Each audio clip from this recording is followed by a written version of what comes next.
প্রাচীনকাল থেকে পৃথিবীর বিভিন্ন প্রান্তে প্রাণের বলিদানের মাধ্যমে শক্তিশালী আত্মাকে জাগিয়ে তোলার চেষ্টা করা হয়েছে, যার ফল সবসময় হয়েছে মারাত্মক। ঠিক এমনই এক রোমহর্ষক কনসেপ্ট নিয়ে মুক্তি পায় 2025 সালের কোরিয়ান হরর থ্রিলার মুভি দি গোস্ট গেম, যেখানে একদল স্কুল স্টুডেন্ট স্রেফ মোটা অঙ্কের প্রাইজ মানির লোভে এমন এক মৃত্যুফাতে পা দেয় যা থেকে ফিরে আসার কোনো পথ ছিল না। শুরুটা নিছক মজা আর সাজানো গেম মনে হলেও ধীরে ধীরে সেই খেলা পরিণত হয় এক বীভৎস মরণ ফাঁদে। এরপর একের পর এক হারিম করার সব টুইস্ট সামনে আসতে থাকে। তবে সবচাইতে বড় চমক অপেক্ষা করছে সিনেমার একদম শেষে, যা পুরো মুভিটি সম্পর্কে আপনার ধারণায় পাল্টে দেবে। তো বন্ধুরা, আর কথা না বেরিয়ে তাহলে চলো শুরু করা যাক। মধ্যরাতে ঘুমের মাঝে জা ইয়াং নামের এই মেয়েটির মাথায় একটা বুদবুদ এসে ফাটে। চমকে গিয়ে হঠাৎ তার ঘুম ভেঙে যায়। এমন সময় পাশের রুম থেকে সে এক ধরনের আজব আওয়াজ শুনতে পায়, যেন কেউ পা টেনে টেনে হাঁটছে। তো কৌতূহলী হয়ে পাশের রুমের দরজায় উকি দিয়ে দেখে সেখানে তার মৃত বড় বোন ইন ইয়ং পায়চারি করছে। তার একটি পা ছিল জন্মগতভাবে পঙ্গু ও বাঁকানো। এই পায়ে বাঁধা পায়েলের থেকেই এক অদ্ভুত শব্দ শোনা যাচ্ছে। এই দেখে সে অবাক হয়ে যায়, কারণ সে জানে ইনিয়ং তো ছোটবেলাতেই মারা গিয়েছে। ঠিক সেই সময় মেঝেতে থাকা একটি পুতুল অদৃশ্য কোনো এক শক্তিতে তার রুমের মধ্যে চলে আসে। এই দেখে জায়ং প্রচন্ড ভয় পেয়ে যায়, তবুও আতঙ্কে ধীরে ধীরে পুতুলটা খুঁজতে থাকে। দেখতে পায় পুতুলটি তার বেডের নিচে পড়ে আছে। সে এখন হাত দিয়ে পুতুলটি উঠাতেই যাবে, তখনই আবার তার মৃত বোনের আত্মা সেখান থেকে বেরিয়ে আসে আর বাজেভাবে তার গলা চেপে ধরে। এই অবস্থায় সে কোনোভাবেই শ্বাস নিতে পারছে না। দেখা যায় জায়ংকে কষ্ট দিয়ে তার বোন মন খুলে আসছে। তার এই পৈশাচিক হাসির শব্দেই জায়ং এর ঘুম ভেঙে যায়। সে বুঝতে পারে এটা ছিল একটি দুঃস্বপ্ন, কিন্তু আশ্চর্যের ব্যাপার তার আঙুলে রক্ত লেগে আছে। এইদিকে তার সৎবোন সেও জিজ্ঞেস করে নখে এমন রক্ত লাগলো কিভাবে, আর গলায় ওই আঁচড়ের দাগটাও বা কিসের। যা ইয়ং পরিস্থিতি সামলাতে বলে হয়তো ঘুমের মধ্যে সে নিজেই নিজেকে আশ্রয় দিয়েছে। এরপর সে কিছু একটা ভেবে তার ল্যাপটপ অন করে এবং তার বোনের সঙ্গে তোলা শৈশবের ছবি দেখতে থাকে। এরই মাঝে আবার তার বন্ধু কিহো কনফারেন্স কল করে। আসলে তারা মোট 5 জন ছিল, যারা হাই স্কুল থেকে খুব ভালো বন্ধু। প্রায়শই তারা এমন কনফারেন্স কলে আড্ডা দেয়। আজ কিহো এক্সাইটেড হয়ে জানায় ইউটিউবে একটা অদ্ভুত কন্টেস্ট এসেছে, আর এই কন্টেস্টে জিতলে বিজয়ী টিম পাবে 5 মিলিয়ন ওন। তবে শর্ত হলো ভিডিও হতে হবে একদম ইউনিক। গিওর পরিকল্পনা হচ্ছে তারা একটি প্রাচীন নিষিদ্ধ রিচুয়াল বা তন্ত্রমন্ত্রের মাধ্যমে আত্মা ডাকার ভিডিও বানাবে। এটা করলে তারা সেই কন্টেস্টে জিততে পারবে।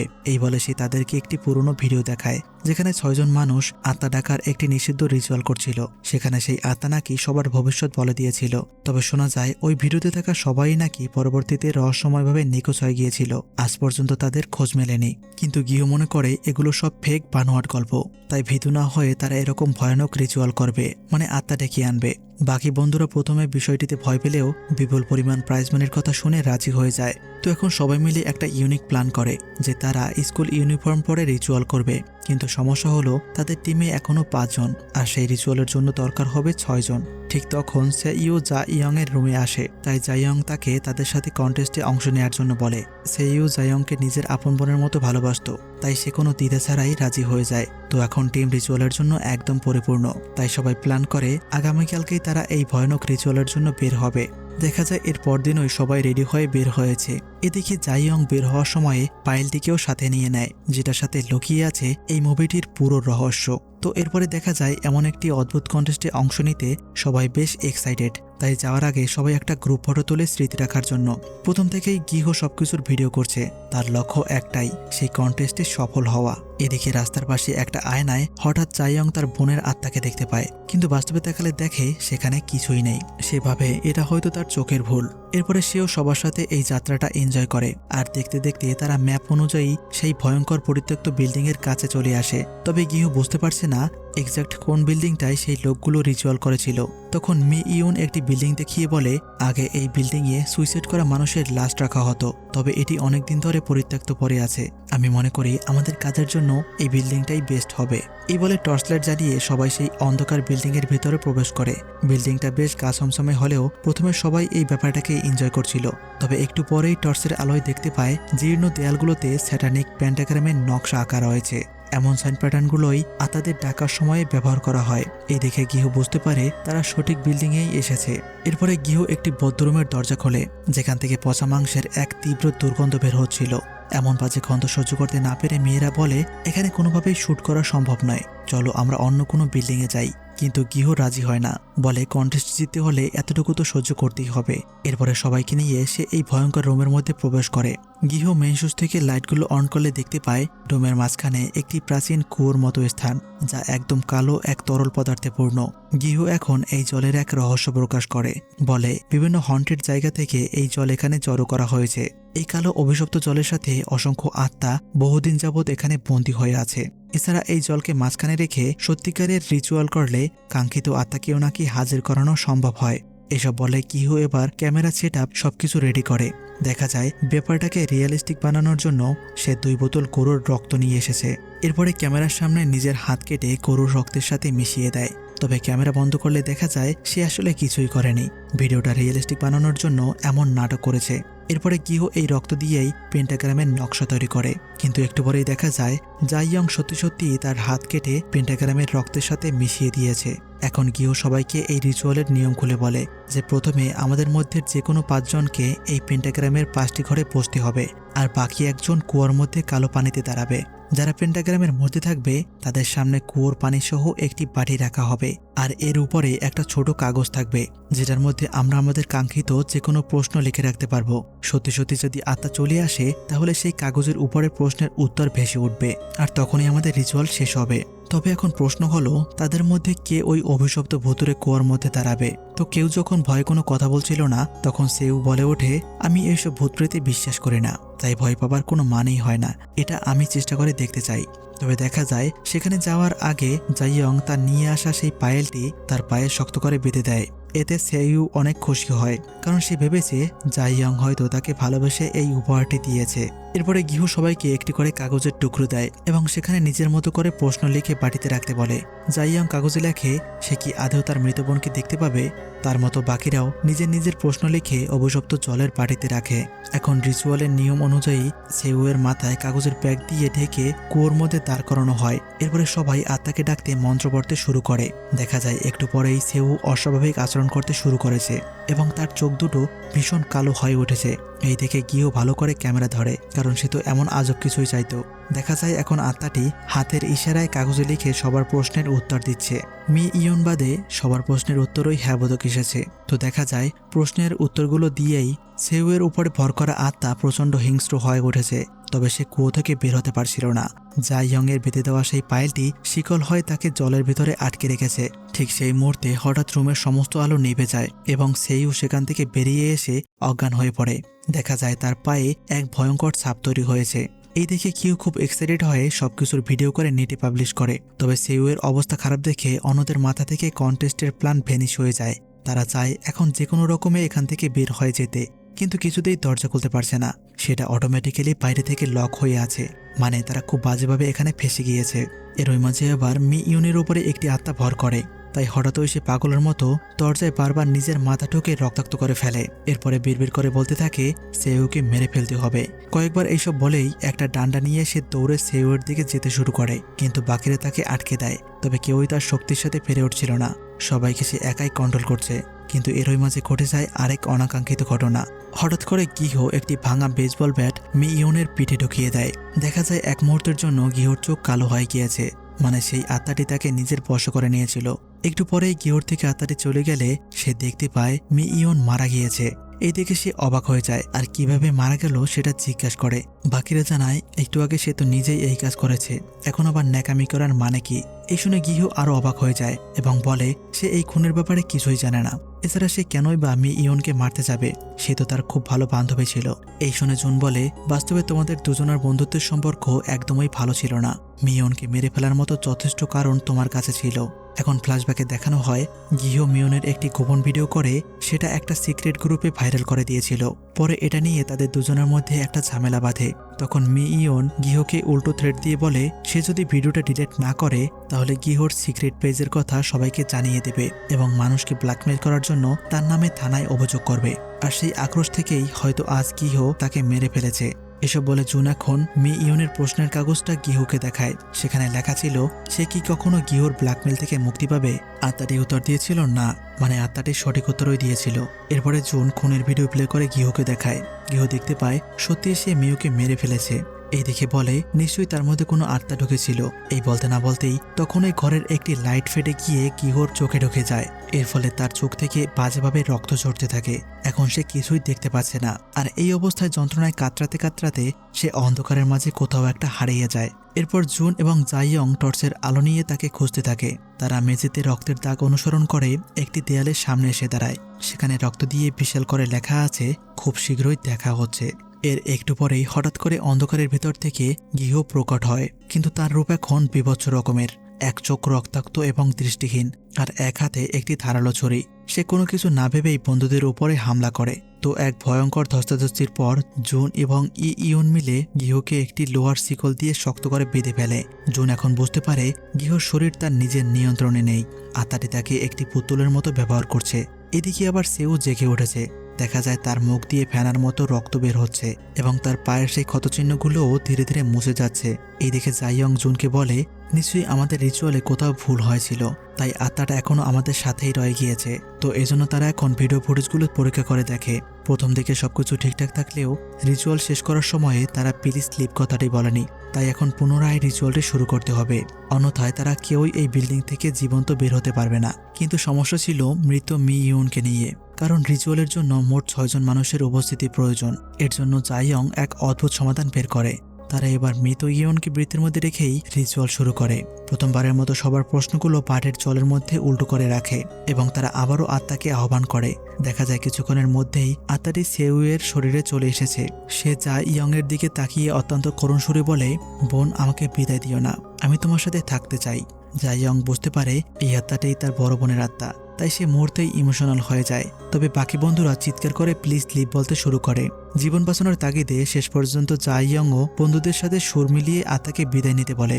আর এখন ধীরে ধীরে পরিবেশ শান্ত হয়ে আসে এবং তারা দীর্ঘশ্বাস ফেলে মনে করে সব ঝামেলা শেষ হয়ে গিয়েছে। দেখা যায় তাদের ফোনের নেটওয়ার্কও ফিরে এসেছে। এদিকে জুন দ্রুত 119-এ কল করে এবং সাহায্য চায়, কিন্তু ফোনের অপর পাশ থেকে আসা আওয়াজ ছিল অত্যন্ত অস্পষ্ট এবং ভৌতিক। এমন মনে হচ্ছে যেন পুলিশ আগে থেকেই তাদের লোকেশন জানত। জুন বুঝতে পারে কোথাও না কোথাও এখনো সমস্যা রয়ে গিয়েছে। তাই সে এখন জাইয়ংয়ের কাছে বলে, আমরা হয়তো এখান থেকে কখনোই বের হতে পারবো না, তবে মৃত্যুর আগে আমি তোমাকে আমার মনের কথা জানিয়ে যেতে চাই। আমি আসলে তোমাকে প্রচন্ড ভালোবাসি। আজকের এমন রাত না আসলে হয়তো কখনোই এই কথা বলা হতো না। এই শুনে জাইয়ংও জানায় সেও জুনকে ভালোবাসে। আর এই মুহূর্তে জুন জাইয়ংকে একটা কিস করে বসে। মানে এমন একটা হারহিম করা রাতকে তারা নিমেষেই রোমান্টিক রাতে বদলে দিল। তবে যাই হোক, বেশ কিছুক্ষণ পরিবেশ চুপচাপ দেখে তারা পুনরায় বাঁচার আশা ফিরে পায়। ভেবেছে হয়তোবা তারা বেঁচে যাবে। এখন ক্যামেরা সেট আপ গোছাতে গিয়ে জুন দেখতে পায় গিয়েও খুব বাজেভাবে মারা গিয়েছে। হঠাৎ এই দিকে তার মাথা ঘুরে যায়, কারণ কিছুক্ষণ আগেও গিহ বাঁধা অবস্থায় জীবিত ছিল। কিহর মৃত্যুর কারণ জানতে সে পুনরায় ভিডিওটি প্লে করে। দেখতে পায় রিচুয়াল শেষ হওয়ার পরে সে যখন জাইয়ং এর সাথে গল্প করছিল তখন সেও কুয়োর বাইরে এসে গিহর শিকল খুলে দিয়েছিল। এরপরে সেও সেখানে অজ্ঞান হয়ে পড়ে থাকে। অর্থাৎ আত্মাটি সেউর শরীর থেকে গিহর শরীরে প্রবেশ করেছিল এবং একটু পরেই গিহকে দিয়ে নিজেকেই আত্মহত্যা করিয়েছে। এবার কৌতূহলে জুন গিহর লেখা প্রশ্নটি পড়ে দেখে। সেখানে লেখা আছে, আমার ভিডিওটি কি মিলিয়ন ভিউজ পাবে? আর এর উত্তর এসেছিল হ্যাঁ। তো এখন জুন গিহর ফোনের নোটিফিকেশন চেক করে দেখতে পায় পাবলিক করা ভিডিওটি সত্যি মিলিয়ন ভিউ গেইন করেছে। এদিকে এবার জুন পুরো খেলাটি বুঝতে পারে যে বাড়িতে লেখা তাদের প্রশ্নের উত্তর মিলে গেলেই মৃত্যু নিশ্চিত। সে এই ব্যাপারটি জাইয়ং এবং মি ইয়নকে বুঝিয়ে বলে আর জানায় এরপর হয়তো তার মৃত্যু ঘনিয়ে আসবে, কারণ সে তার প্রশ্নে লিখেছিল সে কি জাইয়ং এর ভালোবাসা পাবে, আর এর উত্তর এসেছিল হ্যাঁ বোধক। আর একটু আগেই তো সে জাইয়ং এর ভালোবাসা পেয়েছে, অর্থাৎ তার প্রশ্নের উত্তরের সাথে মিলে গিয়েছে। মানে এখন জুনের মৃত্যু নিশ্চিত।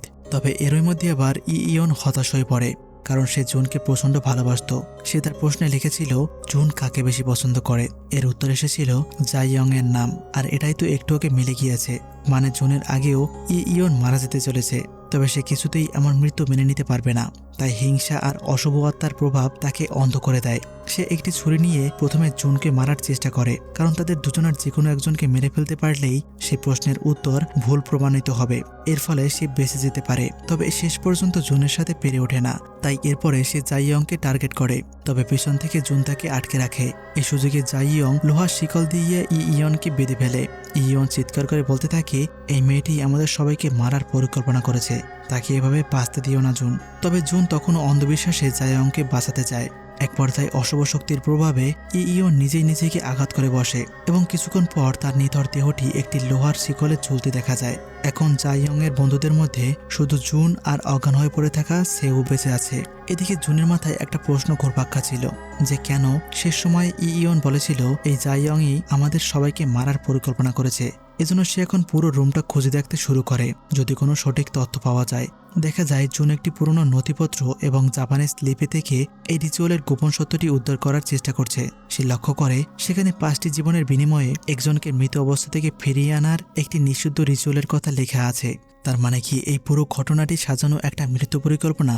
ঠিক এই মুহূর্তে এই সিনেমার সবচেয়ে বড় এক হারেম করা টুইস্ট সামনে চলে আসে। জাইয়ং হঠাৎ করে দৌড়ে এসেই জুনের পিঠে ছুরি বসিয়ে দেয়। জুন মুহূর্তেই হতবাক হয়ে পড়ে। সে নিজেকে বোঝাতে পারছে না যে এই কাজ আসলেই জাইয়ং এর পরিকল্পনা। মারা যাওয়ার আগে সে জাইয়ংকে জিজ্ঞাসা করে, আমরা তো একে অপরকে ভালোবাসতাম, তাহলে কেন সে তাকেও এই মৃত্যুর পরিকল্পনার অংশ বানালো? জাইয়ং তাকে বলে, ভালোবাসা? আসলে আমি আমার বোন ইনিয়ংকে ছাড়া জীবনে কাউকে কখনো ভালোবাসিনি। এই বলার পরে এখন জাইয়ং এর সেই শিরে ওঠা অতীত ফ্ল্যাশব্যাকে ফুটে ওঠে। ইনিয়ং ছিল জাইয়ং এর নিজের বড় বোন। সে তাকে প্রচন্ড ভালোবাসত। জাইয়ং তাকে কথা দিয়েছিল সে তার বড় বোনকে সবসময় আগলে রাখবে। তবে একদিন সে নিছক মজার ছলে তার বড় বোনকে বাথরুমে আটকে দেয়। আর সেদিন ওই ভুলবশত তার বোন পা পিছলে গিয়ে বাথটবের মধ্যে পড়ে আর সাহায্যহীন অবস্থায় ডুবে মারা যায়। কিছুক্ষণ পরে বোনের কোনো শব্দ না পেয়ে সে দরজা খুলে দেখতে পায় তার বোন আর বেঁচে নেই। ওই দিন থেকেই বাথটবের সেই বুদবুদ জাইয়ং এর মনে অপরাধবোধ হয়ে গেঁথে আছে। দেখা যায় ইনিয়ং এর মৃত্যুর পরে তার বাবা মায়ের ডিভোর্স হয়ে যায় এবং পরে তার বাবা আবারও বিয়ে করে ফেলে এবং তখন সেইউ জাইয়ং এর জীবনে সৎবোন হিসেবে আসে। কিন্তু জাইয়ং কোনোদিনও সেইউকে মেনে নিতে পারেনি। তার মনে হতো সেইউ এর কারণেই তার পুরনো পরিবার শেষ হয়ে গিয়েছে। এছাড়া সে নিজের মধ্যে এই জন্য গিল্টি ফিল করতো যে তার বোনের মৃত্যুর জন্য হয়তো সে নিজেই দায়ী। তাই জাইয়ং অনেকদিন ধরেই তার বড় বোনকে ফিরিয়ে আনার অনেক উপায় খুঁজছিল। হঠাৎ একদিন খুঁজতে খুঁজতে সে এই নিষিদ্ধ রিচুয়াল এবং 5টি বলিদানের কথা জানতে পারে, যেটার মাধ্যমে নাকি আত্মাকে জীবিত করা সম্ভব। তো এর জন্য সে একটা মাস্টার প্ল্যান করে। প্ল্যানের প্রথম স্টেপ অনুযায়ী সে গিহোর হাতে ইউটিউব কন্টেস্টের সেই ভিডিওটা সুকৌশলে পৌঁছে দিয়েছিল যেন গিহ প্রলুব্ধ হয়ে সবাইকে এখানে নিয়ে আসে। অর্থাৎ প্রথম থেকে শেষ পর্যন্ত প্রতিটি মৃত্যু ছিল জাইয়ং এর সুনিপুণ পরিকল্পনার অংশ। সেউকেও সেখানে নিয়ে এসেছিল যেন তাকে একটি পাত্র হিসেবে ব্যবহার করে তার বড় বোনের আত্মাকে সেই শরীরে স্থাপন করা যায়। জুন বুঝতে পারে সেউয়ের পায়ে জাইয়ং যে পায়েলটি বেঁধে দিয়েছিল সেটি আসলে আত্মাকে বন্দী করার একটি ফাঁদ ছিল। তখন সে পায়েলটি খুলে ফেলার চেষ্টা করে। এতে জাইয়ং আরও হিংস্র হয়ে ওঠে এবং সে জুনকে শ্বাসরোধ করে মেরে ফেলে। এই জন্যই ছিল তার শেষ বলিদান। জাইয়ং এখন একা, কিন্তু তার চোখে মুখে কোনো ভয়ের ছাপ নেই, কারণ সবকিছুই তো তার প্ল্যান অনুযায়ী সম্পন্ন হয়েছে। এদিকে তখনও সেউয়ের জ্ঞান ফেরেনি, কিন্তু তার শরীরটি অদ্ভুতভাবে কাঁপছিল। জাইয়ং বুঝতে পারে 5টি বলিদানের শর্ত পূরণ হয়েছে এবং তার বোন ইনিয়ং এর ফিরে আসার সময় হয়ে গিয়েছে। তাই এবার সবাইকে আবারও পেন্টাগ্রামের উপরে রাখে এবং বোনকে ফিরে পাওয়ার জন্য শেষ মন্ত্রটি পাঠ করতে শুরু করে। আর হঠাৎ করে সেউয়ের শরীরটি থরথর করে কেঁপে উঠে বসে। তার চোখ মেলতেই জাইয়ং দেখে সেই চিরচেনা কালো অন্ধকারমণি। সেইউয়ের মুখ দিয়ে ইনিউয়ের কণ্ঠস্বর বেরিয়ে আসে। আত্মাটি তাকে বলে, আমি তোমাকে দেখতে পাচ্ছি জাইয়ং, তুমি অনেক বড় হয়ে গিয়েছ। এই শুনে জাইয়ং খুশিতে আত্মহারা হয়ে বোনকে জড়িয়ে ধরতে যায়। ভেবেছে সে হয়তো তার প্রিয় বোনকে ফিরে পেয়েছে, কিন্তু সেই মুহূর্তেই সেউয়ের কণ্ঠস্বর পাল্টে গিয়ে এক ভয়ঙ্কর স্বরে রূপান্তরিত হয়। এই দেখে জাইয়ং ভয়ে আতঙ্কিত হয়ে জিজ্ঞাসা করে, তুমি কে আর আমার বোন কোথায়? এই শুনে আত্মাটি ভয়ানক এক হাসি দিয়ে বলে, বোকা মেয়ে, তুমি কি সত্যি ভেবেছিলে এই রিচুয়ালের উদ্দেশ্য ছিল মৃত মানুষকে ফিরিয়ে আনা? আসলে এই রিচুয়ালটি ছিল আমাকে এই বন্দিদশা থেকে মুক্ত করার একটি পথ। তোমার বোন তো কেবল একটি টোপ ছিল। এই শুনে জাইয়ং স্তব্ধ হয়ে যায়। তার মনে পড়ে প্রথমবারে সেউয়ের পায়ে যে চিহ্নটা এসেছিল সেই চিহ্নটার সাথে এই আত্মাটির কপালের চিহ্নটা হুবহু মিলে যাচ্ছে। এদিকে সে বুঝে যায় তার মৃত বোনের আত্মা আসলে কখনোই সেখানে ছিল না। এই আত্মাটি প্রথম থেকে ইনিয়ং এর রূপ ধরে তাকে ম্যানিপুলেট করে আসছিল এবং তার অপরাধবোধ আর জেদকে ব্যবহার করে সে 5টি বলিদান আদায় করে নিয়েছে। এখন আত্মাটি বলে, জাইয়ং যে বুদবুদ বা বাবল দেখে ভয় পেত সেটি আসলে তার বোনের কোনো সংকেত ছিল না, বরং তারই উপস্থিতির লক্ষণ ছিল। প্রশ্ন, তুমি তোমার বোনের আত্মাটি দেখতে চেয়েছিলে, এই দেখো তাহলে। এখন জাইয়ং এর চোখের সামনে ইনিয়ং এর একটি আর্তনাদ করা অস্পষ্ট আত্মা ভেসে ওঠে। যেমনটা সেদিন সে বাথটবে আটকা পড়ে করেছিল ঠিক তেমনই একটা দৃশ্য দেখা যায়। জাইয়ং এর শেষ ইচ্ছে ছিল তার মৃত বোনের সাথে দেখা করা, যেটা মাত্রই পূরণ হলো। তো রিচুয়ালের শেষ নিয়ম অনুযায়ী যে ব্যক্তি অন্যদের ম্যানিপুলেট করে এখানে নিয়ে এসেছে তাকেও প্রাণ দিতে হবে। তাই আত্মাটি এবার জায়ংয়ের গলা চেপে ধরে, ঠিক সেভাবেই যেভাবে তার বড় বোনকে বাথটাবে ডুবে মরতে দেখেছিল। জায়ংয়ের মৃত্যুর পরে আত্মাটি এখন মুক্ত, তবে জায়ংয়ের আত্মা চিরতরে সেই অন্ধকার বেসমেন্টে বন্দী হয়ে যায়। গল্পের একদম শেষে একটি ফুটেজ দেখানো হয় যেখানে সবাই নিজের লাইফের গোল শেয়ার করছিল। গিয়েও চেয়েছিল বড় একজন ইউটিউবার হতে, মিওনের ইচ্ছে ছিল সে দেশের সবচেয়ে ভালো ভার্সিটিতে পড়বে, আর জোন চেয়েছিল বড় অ্যাথলিট হতে। জায়ংয়ের বোন সেও চেয়েছিল তার দিদি জায়ং যেন সবসময় হাসি খুশি থাকে, তবে সে জানতো না যে তার দিদিকে হাসি খুশি রাখার জন্য শেষ পর্যন্ত তাকে নিজের প্রাণটাই দিতে হবে। তো গাইস, কেমন লাগলো আজকের গল্পটি অবশ্যই কমেন্টে জানিও। আর হ্যাঁ, জায়ং এর মতো বন্ধুর থেকে কিন্তু সবসময় সাবধান থেকো। তো আজ এখানেই বিদায় নিচ্ছি, খুব শীঘ্রই আবার দেখা হবে আরেকটি অসাধারণ মুভির গল্পে। সে পর্যন্ত ভালো থেকো, সুস্থ থেকো।